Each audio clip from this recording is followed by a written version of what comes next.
Feliz sábado, que Dios os bendiga. Hoy vamos a tener un pequeño estudio bíblico, estudio literal, pregunta y que conteste. La respuesta las da la misma Biblia.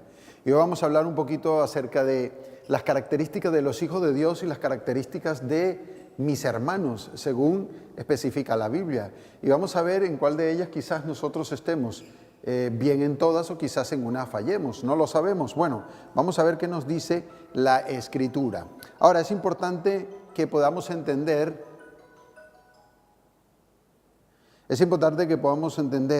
qué se creía de Jesús, ¿vale?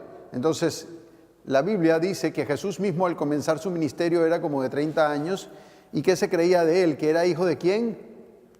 Hijo, según se creía, de José, hijo de Elí. La gente creía que el verdadero padre de Jesús era ¿quién? José, el esposo de María. Pero eso es lo que creía la gente. Pero ¿qué dice realmente la Biblia? Y para eso tenemos que entender entonces qué sabía Jesús o qué entendía realmente Jesús cuando tenía 12 años y fue al templo. Fijaros lo que se dice. Dice, cuando le vieron, se sorprendieron y le dijo su madre, hijo, ¿por qué has hecho así? He aquí, tu padre, fijaros lo que dice, tu padre y yo, ¿a quién se refiere tu padre ahí? Se refiere a José. Tu padre y yo te hemos buscado con angustia. Entonces él le dijo, ¿por qué me buscáis? ¿No sabéis que en los negocios de mi padre me es necesario estar? A ver, ¿a quién reconoce en este caso mi Padre Jesús? ¿A quién se refiere? Se refiere a Dios. Muy bien. Mas ellos no entendieron. ¿Cómo sabemos que se refiere a Dios y no a José? Porque ellos no entendieron las palabras que les habló. ¿Quiénes son ellos? José y María. Lo que significa que Jesús a los 12 años sabía que su Padre celestial, su Padre era Dios mismo. Con 12 años ya había reconocido eso. Ahora, Jesús tenía hermanos según se creía del Padre, según se creía que era su Padre, José. ¿Y quiénes son estos? Fijaros lo que va a enseñar la Biblia. Dice, mas él aún hablaba a la gente y he aquí, ¿quiénes vinieron? Su madre y sus hermanos estaban fuera y le querían hablar. Claro, aquí hay muchos problemas con la palabra sus hermanos. Mucha gente cree que son los hermanos, como se decía en la época, a cualquier persona que profesaba tu misma fe. Pero aquí no se está hablando de hermanos, sino se está hablando de hermanos, según se creía, hermanos de sangre, según se creía realmente. ¿Y por qué según se creía? Porque creemos fundamentalmente que María, ¿vale?, se casa con José y José ya venía de otro matrimonio en el cual tenía varios hijos. ¿Ok? Ahora vamos a ver cómo lo dice el paralelo. Fijaros lo que dice el paralelo. En Mateo 13 dice, ¿no es este el hijo del carpintero? ¿No se llama su madre María y sus hermanos Jacobo, José, Simón y Judas? Dice, ¿no están todas sus hermanas con nosotros? ¿De dónde pues tenéis todas estas cosas? Es interesante porque la Biblia especifica que los hermanos, según se creía que eran hijos de José, según se creían eran Jacobo, José, Simón, Judas, e incluso incluye algunas hermanas cuando fueron a buscar a Jesús cuando estaba en la sinagoga. Muy importante que podamos entender eso. Hoy tú utilizas esos textos para decirle a la gente que Jesús tenía otros hermanos, ¿vale?, que según se creían eran los hijos de José, y la gente no cree eso. No eran hijos de María, ¿eran hijos de quién? Eran hijos de José. Ahora, con respecto a Jesús, ¿cómo se sentía en relación con sus hermanos? Porque vamos a ver que Jesús sintió cosas muy fuertes también dentro de su hogar. Porque quizás alguno en nuestro hogar estamos sintiendo cosas difíciles. Pues Jesús también sintió cosas muy difíciles con respecto a su relación con sus hermanos. Fijaros lo que dice Marcos, dice, ¿no es este el carpintero, hijo de María, hermano de Jacobo, de José, de Judas y de Simón? ¿No están también aquí con nosotros sus hermanas? Y se escandalizaban de él. Es decir, que sus hermanos, según se creía, hijos de José, se escandalizaban de Jesús, se escandalizaban de sus enseñanzas, se escandalizaban de cómo enfrentaba la circunstancia, pero sobre todo se escandalizaban de cómo se establecía su autoridad por encima de la autoridad de ¿quiénes? De los fariseos. Entonces vamos a ver que fundamentalmente Jesús en su hogar tuvo dificultades. Tuvo dificultades porque su propia familia no entendió el ministerio maravilloso que tenía Jesús. No entendió que Él era la luz del mundo, no entendieron que era la sal del mundo. Ellos no comprendían que Él era el camino, la verdad y la vida. Al igual que quizás en nuestros hogares, nuestros hijos, nuestros familiares, la gente que está a nuestro alrededor, no comprenden que somos cristianos, no comprenden que tenemos una labor, que tenemos una obra en esta tierra, no comprenden que también somos parte de la luz, no comprenden que también somos sal de este mundo. Ellos no comprenden la obra y la misión que Dios ha establecido con todos los que creen en Jesús para extender el reino de Cristo sobre esta tierra. Y quizás nos señalan, quizás nos acusan, quizás no entienden la religión que estamos viviendo, la fe en la cual creemos, quizás no entienden cómo es posible que creamos en un Dios y ese Dios que ni siquiera vemos, cómo es posible que podamos nosotros llegar hasta ese punto, porque muchos de nuestros familiares incluso son ateos. Muchos son ateos. ¿Y qué es lo que sucede? Entonces nuestro hogar se enfrenta o hay un enfrentamiento. Ese enfrentamiento tiene que ver con la parte, con la fe en la que creemos. Nos dicen locos, nos dicen absurdo y constantemente incluso se escandalizan de nosotros. Pero Jesús ya sintió eso. Jesús lo vivió en su propio hogar. Jesús lo vivió en su propia familia y sus hermanos se escandalizaban de Él. Ahora, con respecto a Jesús, ¿cómo se sentían realmente sus hermanos? Nos sigue diciendo, fijaros, el deseado de la gente dice, se indignaban porque había denunciado a los escribas y fariseos. Sus hermanos sentían agudamente el oprobio que les reportaba su relación con Jesús. Fijaros, ellos sentían el oprobio, es decir, que la gente, los escribas y fariseos constantemente acusaban a los hermanos de Jesús porque Jesús, ¿qué hacía? Denunciaba públicamente a los escribas y fariseos sus enseñanzas y todo lo que estaban haciendo en contra de la ley de Dios. Y dice, llegaron a la conclusión de que se le había persuadido y obligar a dejar de trabajar así y ser más prudente e indujeron ¿a quién? A María. Es decir, que estos hombres todavía utilizaron a María para poder decirle y enseñarle a Jesús que no debía ser el que denuncia a los hombres que están en eminencia, a los hombres que están arriba, a los hombres que estaban encargados de la fe y la enseñanza de lo que era la fe y la enseñanza religiosa de los judíos. Ahora, mucha gente es verdad que quiere coger esto y enseñar, quiere utilizar para denunciar lo que hacen los líderes a nivel nacional y a nivel mundial. Pero eso no está bien, ¿por qué? Porque Jesús hacía una denuncia, pero una denuncia redentora, una denuncia que constantemente lo que buscaba era que los escribas y fariseos le aceptaran como el Mesías. Ahora, nosotros no podemos coger esta aplicación en aquella época y en aquella circunstancia para ahora empezar a denunciar a nuestra iglesia, a nuestros líderes, porque yo siempre he dicho lo siguiente: cuando tú quieres denunciar a un líder, sea nacional o sea mundial, tú lo que tienes que hacer es ponerte en el punto de esa persona y si eres capaz de llevar ese cargo como lo lleva él. Si tú eres capaz de llevarlo mejor que él, entonces tú puedes juzgar, pero conforme a lo que dicen las Escrituras. Pero normalmente, ¿quiénes son los que señalan y acusan? Normalmente son los que no son capaces de llevar nada, porque los que han trabajado por la iglesia no son capaces de denunciar a los que están trabajando en este momento porque saben lo fuerte y lo duro que puede ser trabajar para la iglesia de Dios en esta época tan difícil en la cual nos encontramos. Por eso no estoy de acuerdo con las personas que acusan y señalan a los líderes de nuestra iglesia. No estoy de acuerdo. Jesús no lo señalaba, Jesús lo denunciaba por sus malas enseñanzas y nosotros queremos acusarlos pero de otra forma, no por sus malas enseñanzas, porque eso no es lo que realmente sucede en nuestros días. Ahora, ¿cómo se sentía Jesús en su hogar? Fundamentalmente, ¿cómo se sentía en ese momento? Dice, el Hijo de Dios sentía agudamente la enemistad encendida en el corazón humano contra el Evangelio. Dice, y le resultaba muy doloroso en su hogar.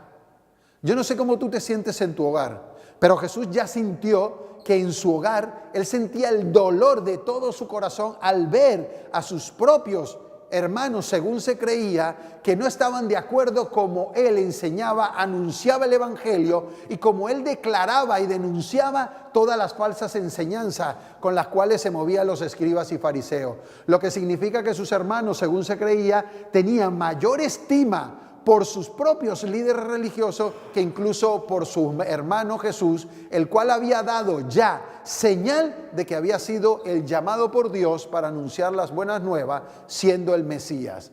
Dice, porque su propio corazón estaba lleno de bondad y amor y apreciaba la tierna consideración en las relaciones familiares. Jesús era un Dios, Jesús es un Dios, Jesús es un hombre que le encantan las relaciones familiares.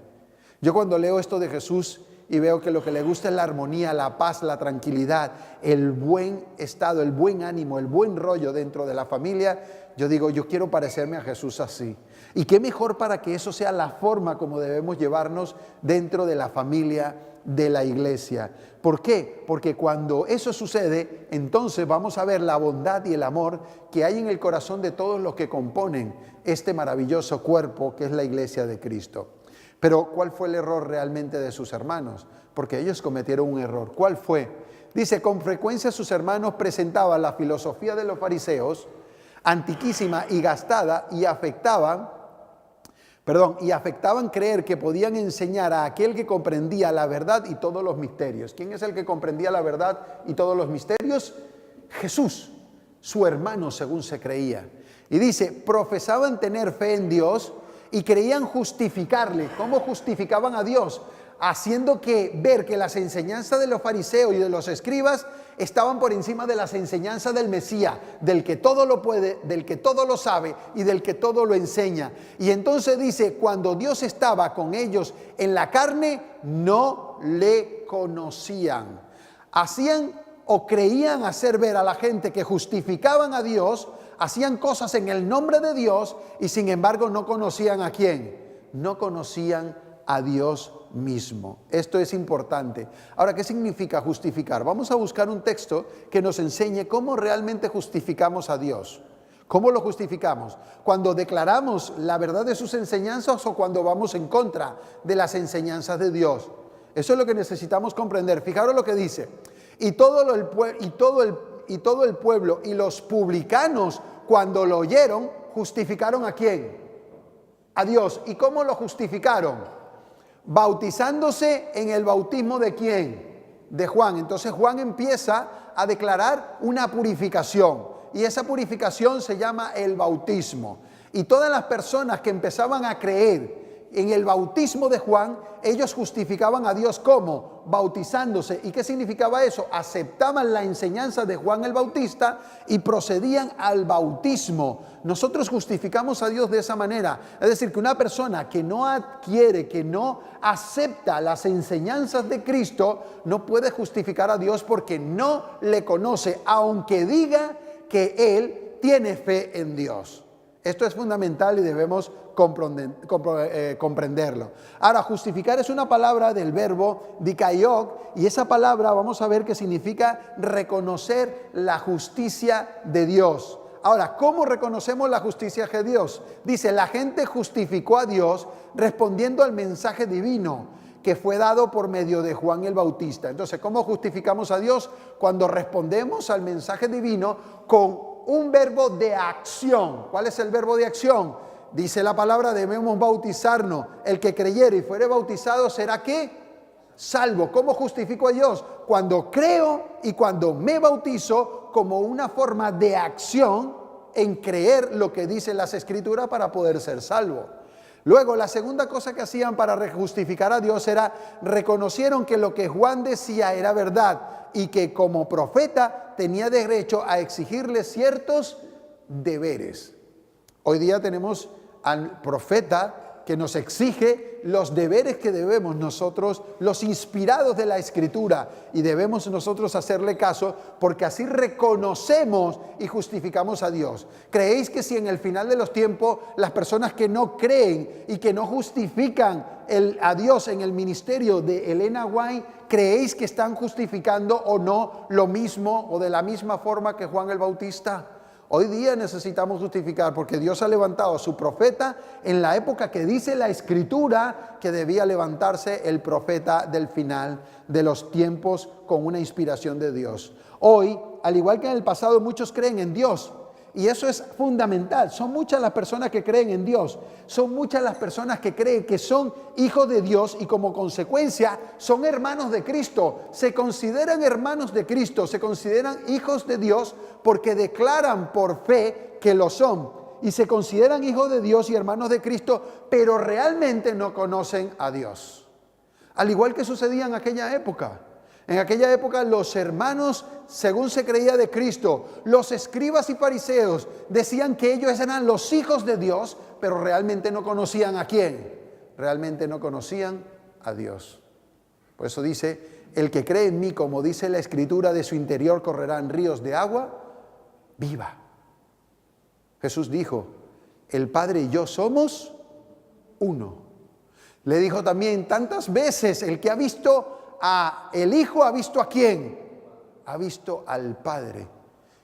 Es interesante decir creo en Dios y no conocer las enseñanzas de Dios. Es contradictorio, ¿verdad? Yo creo que ahí existe algo, pero no me importa. Yo creo que ahí está alguien, pero bueno, a saber qué pasa con ese alguien. Pero ¿realmente podemos considerarnos hijos de Dios? ¿Podemos considerarnos hermanos de Jesús cuando no conocemos las enseñanzas de la palabra de Dios para que nos enseñe y nos haga comprender? Tenían la filosofía de los fariseos. Son muchas las personas que hoy día tienen la filosofía de los fariseos. Creen seguir a Jesús, creen que conocen a Jesús, pero realmente no le conocen. La pregunta sería entonces, ¿cuántos sois hermanos de Cristo? ¿Cuántos sois hijos de Dios? ¿Y cuántos amáis a Dios? Esas serían las tres grandes interrogantes. Ahora, bíblicamente, ¿quiénes son mis hermanos? Ahora yo voy a presentar una serie de características que la Biblia va a enseñar por esas características quiénes son realmente los hermanos de Jesús. Porque Jesús dijo que Él llegó a ser siervo como sus hermanos. Interesante, el primer texto es Mateo y dice, todo aquel que hace la voluntad de mi Padre que está en los cielos, ese es mi hermano, mi hermana y mi madre. Entonces, ¿cuál es la primera característica que debemos hacer? La primera característica que debe tener un hermano de Jesús es que tiene que hacer la voluntad ¿de quién? De mi Padre. ¿Y dónde está establecida la voluntad del Padre? La voluntad del Padre está establecida en la Biblia. ¿Cuántos habéis buscado la palabra voluntad de mi Padre en la Biblia? La voluntad de Dios es que todos procedan ¿a qué cosa? Al arrepentimiento. La voluntad de Dios es que todos sean santificados por la palabra. La voluntad de Dios es que nosotros nos amemos entre nosotros. La voluntad de Dios es que lleguemos a ser uno, como el Padre y en el Hijo eran uno. Necesitamos comprender cuál es la voluntad de Dios, porque si tú la haces, entonces la característica de que eres hijo de Dios y haces la voluntad de Dios está realmente en ti. Segunda característica, dice, todo aquel que hace la voluntad de Dios, ese es mi hermano, mi hermana y mi madre. Claro, ese es el paralelo en Marcos 3:35 que dice realmente dice lo mismo. En Lucas dice, entonces le respondió y dijo, mi madre y mis hermanos son los que oyen la palabra de Dios y la hacen. Es decir, que no solo necesito conocer la voluntad de Dios, escucho la voluntad de Dios. ¿Y cómo la escucho? Por la predicación, por el estudio de la Escritura, ¿vale? Por eso yo escucho la palabra de Dios, pero al escucharla, ¿qué debo convertirme? En un hacedor de la palabra y no en un oidor olvidadizo. Fundamentalmente necesitamos eso. Una vez que conozco la voluntad de Dios, el paso que viene es hacer la voluntad de Dios. Son muchos los que escuchan, son muchos los que saben cuál es la voluntad de Dios, pero ¿cuántos realmente la practican? ¿Cuántos realmente la viven? ¿Por qué Jesús tenía el poder y la autoridad que tenía? Porque lo que predicaba eso lo vivía. Jesús es la enseñanza máxima. ¿Quiénes son mis hermanos? Dice el deseo de toda la gente, todos los que están llamados a sufrir por la causa de Cristo. ¿Quién ha sufrido por la causa de Cristo? ¿Quién lleva las marcas sobre sí del sufrimiento de la causa de Cristo? Dice que tienen que soportar incomprensión y desconfianza aún en su propia casa, que pueden hallar consuelo en el pensamiento de que Jesús soportó lo mismo. Se compadece de ellos, los invita a hallar compañerismo en Él y alivio donde Él lo halló, en la comunión con el Padre. Yo no sé si te sientes solo, yo no sé si te sientes desplazado en tu familia, pero Dios te invita, si te sientes de esa forma, Dios te invita a que halles una comunión especial con el Padre, como lo hizo Jesús cuando se sentía de la misma forma entre sus familiares. Fundamental. Debemos encontrar una comunión especial con el Padre. ¿Por qué? Si no encuentras esa comunión especial con el Padre, por mucha gente que esté a tu alrededor, siempre te vas a sentir solo. Siempre te vas a sentir solo. Otra característica.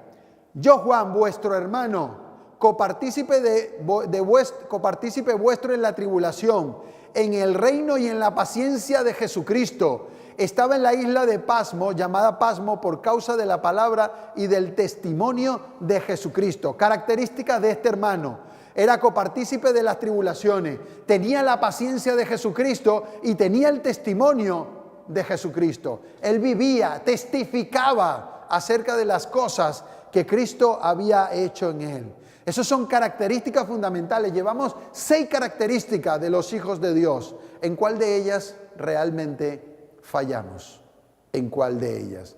¿Quiénes son mis hermanos? Según Judas, dice: Judas, siervo de Jesucristo, hermano de Jacobo, a los llamados santificados en Dios y guardados en Cristo Jesús. 2 características más: se santifican en Dios el Padre y guardados en Cristo Jesús. ¿Y qué mejor guardado en Cristo Jesús que seguir el mismo camino que siguió Jesús? ¿Y cuál fue el camino de Jesús? Total dependencia y absoluta obediencia de su Padre que está en los cielos. Si tú dependes absolutamente de la voluntad de Dios y si tú haces voluntariamente la voluntad de Dios, déjame decirte que tú estás guardado en Cristo Jesús y te conviertes en su hermano. Pedro va a decir: por conducto de Silvano, a quien tengo por hermano, ¿qué cosa dice? Fiel. Esa es otra característica, la fidelidad. Y dice: os he escrito brevemente amonestándoos y testificando que esta es la verdadera gracia de Dios en la cual estáis, la fidelidad. ¿Cuántos rompemos la fidelidad de nuestros hermanos? ¿Cuántos rompemos la fidelidad de la hermandad que hay entre nosotros cuando criticamos y nos ofendemos? ¿Cuántos realmente sois fieles no solo a tu hermano y al amor que le tienes a tu amigo, sino al fiel y a la fidelidad que debemos que tener en amarnos unos a otros porque el Señor nos los ha mandado? ¿Quiénes son mis hermanos? Hermanos, no murmuréis los unos de los otros.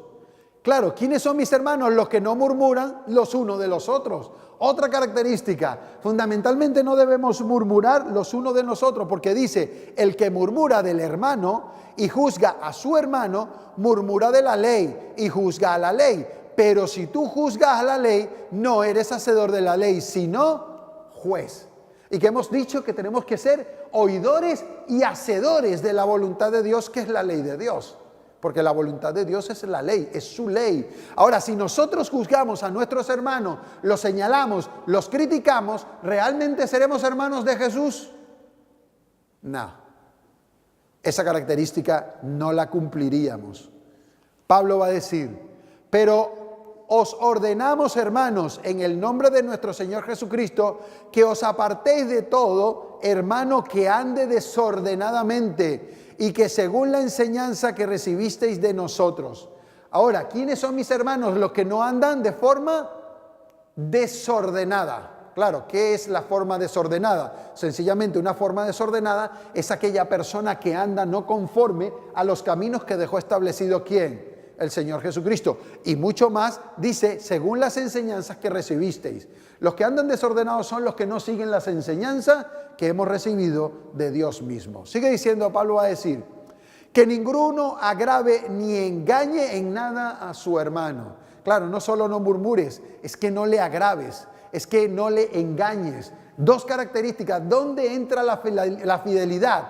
La fidelidad entra en el punto cuando no señalo, cuando no murmuro y cuando no critico.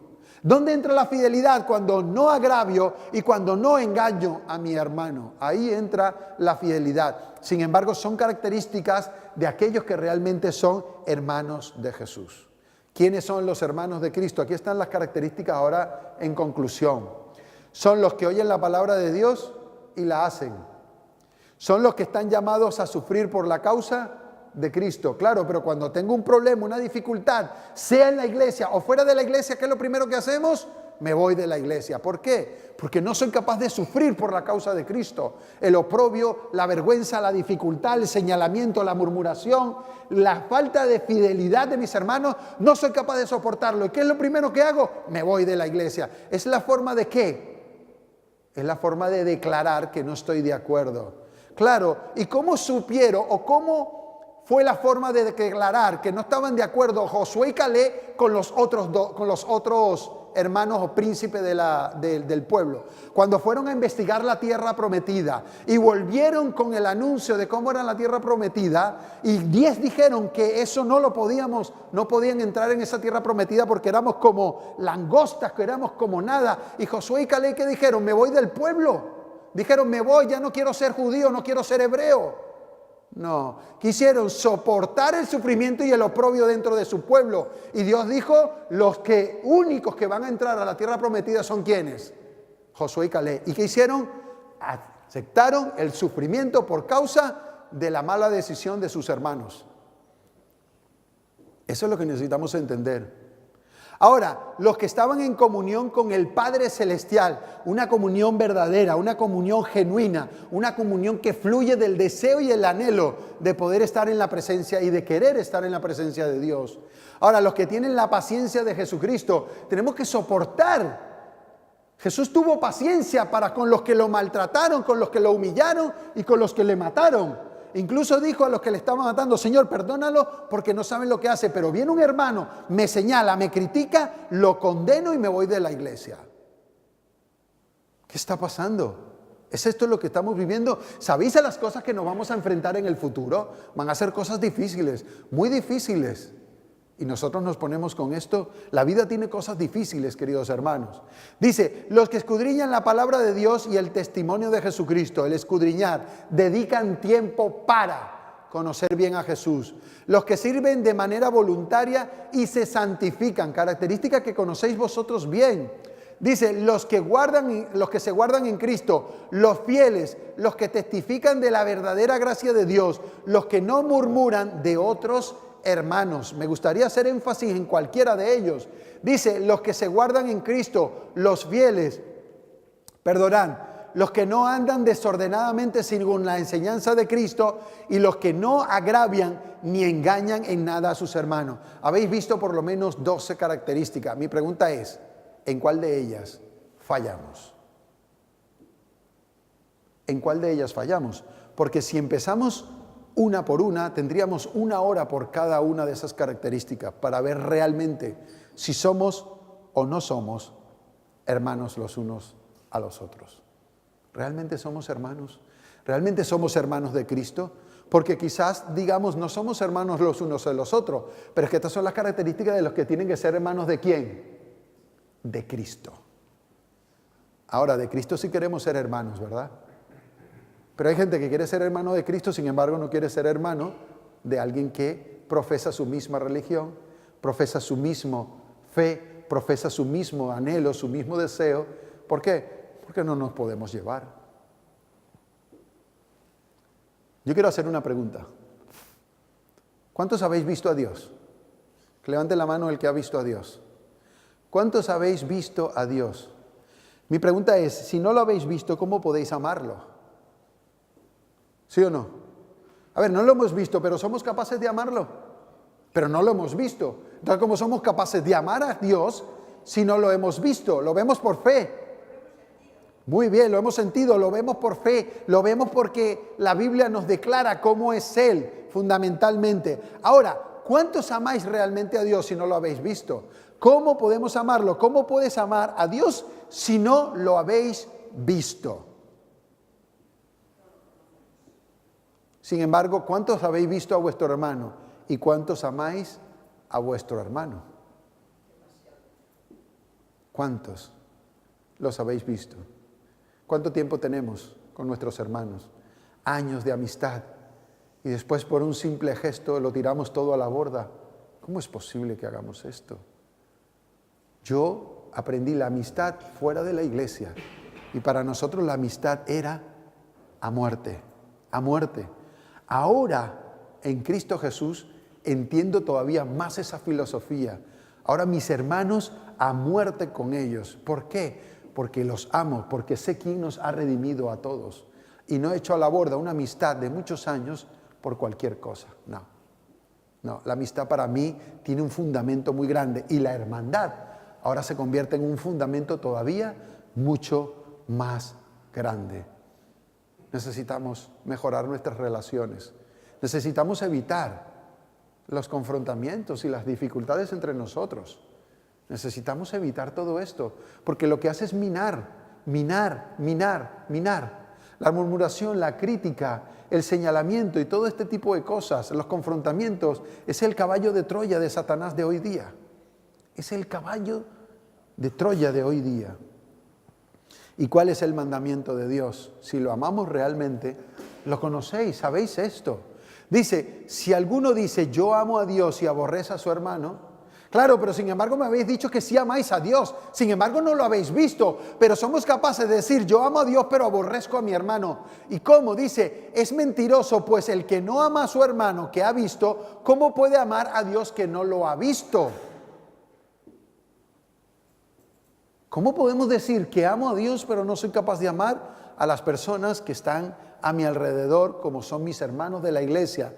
Y nosotros tenemos este mandamiento de Él, el que ama a Dios, ame también ¿a quién? A su hermano, porque si no ama a su hermano, entonces ¿qué está diciendo? Que tampoco ama a quién, tampoco ama a Dios. En otros pasajes vamos a ver, en otros pasajes de la Biblia dice que aborrecer es igual a odiar. La consecuencia de odiar es no hablarnos. La consecuencia de hablar es pasar uno del otro. La consecuencia de odiar es no lo miro. La consecuencia de odiar es no me importa. La consecuencia de odiar es desear estar lo más lejos posible de esa persona. El sinónimo de odiar es, si te veo, mejor que sea de lejos. No nos podemos odiar entre nosotros. El mundo ya tiene muchos conflictos y problemas para que también los tengamos dentro de la iglesia. No estoy diciendo que no los tengamos, estoy diciendo es que sí los podemos tener, pero resolvámoslos como gente madura que nos llamamos y nos enfrentamos uno al otro y nos decimos, perdóname, lo siento, no lo volveré a hacer, pero que sea genuino, que sea verdadero. Yo sé que no es fácil, pero podemos intentarlo. ¿Por qué? Porque aborrecer significa realmente ponerse uno por encima de los demás. Odiar significa amar al otro menos que a mí mismo. Sin embargo, cuando no amamos a nuestros hermanos, lo que estamos es aborreciéndolo y odiándolo. Por eso no podemos decir que amamos a Dios si no amamos a nuestros hermanos. Ahora, ¿de qué manera podemos entender la relación de Cristo con nosotros? Hay una ilustración genial, hay una ilustración perfecta en el Antiguo Testamento, y es la ley que nos enseña a nosotros, la ley del rescate. ¿Conocéis la ley del rescate? En la Biblia habla en Levíticos que cuando una persona del pueblo se vendía o algo por el estilo, según dice Levíticos, cuando tu hermano empobreciese y vendiere algo de su posesión, entonces su pariente más próximo vendrá y rescatará lo que su hermano hubiere vendido. La ley del rescate. Eso es importantísimo. La ley del rescate. Una vez estaba hablando con un musulmán y le estaba predicando el evangelio. Y yo dije, bueno, ¿cómo le entro yo al musulmán?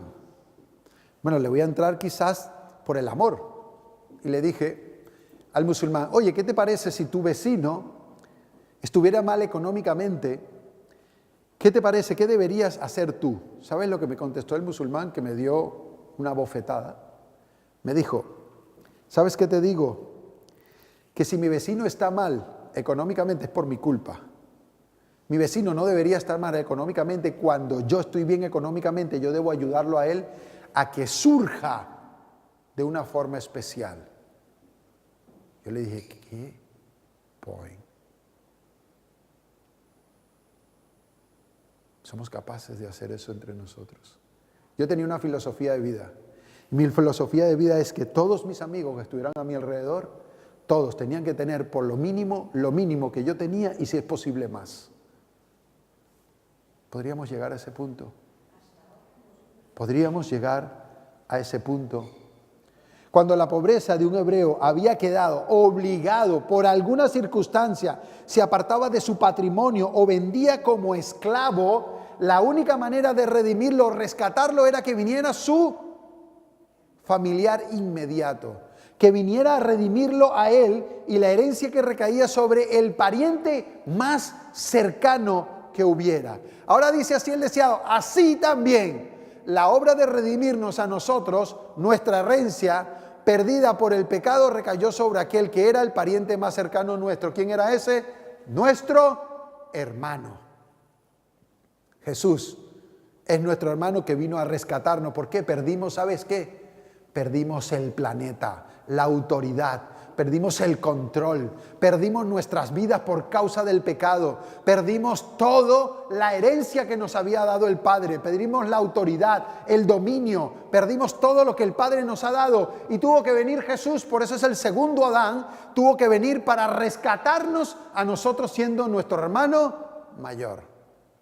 Él es grande, Jesús es nuestro rescatador. Yo no sé si Jesús te ha rescatado a ti, pero si te sientes rescatado por Jesús, si te sientes que eres amigo de Jesús, si te sientes amado por Jesús, hazle sentir eso también a tus hermanos, siempre. Y si hay conflicto, seamos maduros para enfrentarlos y resolverlos. Es mi único deseo, que quiero que nos llevemos bien. No es mucho pedir, creo yo. Yo creo que podemos ser capaces. Yo lo creo. ¿Sabéis por qué? Porque yo me llevo bien con todo el mundo. Y si en algo le hago agravio a alguien, seguro que voy y inmediatamente lo pongo de una vez en resolución, a resolverlo. ¿Qué he hecho, hermano? ¿Qué he hecho, hermana? Perdóname. ¿Cómo lo puedo recuperar? ¿Cómo lo puedo enmendar? ¿Cómo solucionamos esto? Y lo hacemos en el nombre de Jesús. Solo en el nombre de Jesús podemos llegar a este punto. Que Dios nos bendiga y que podamos entender cuál es la obra que Dios ha hecho en nuestras vidas. Feliz sábado. Ahora, si os parece, nos ponemos en pie y vamos a entonar las estrofas del himno 511.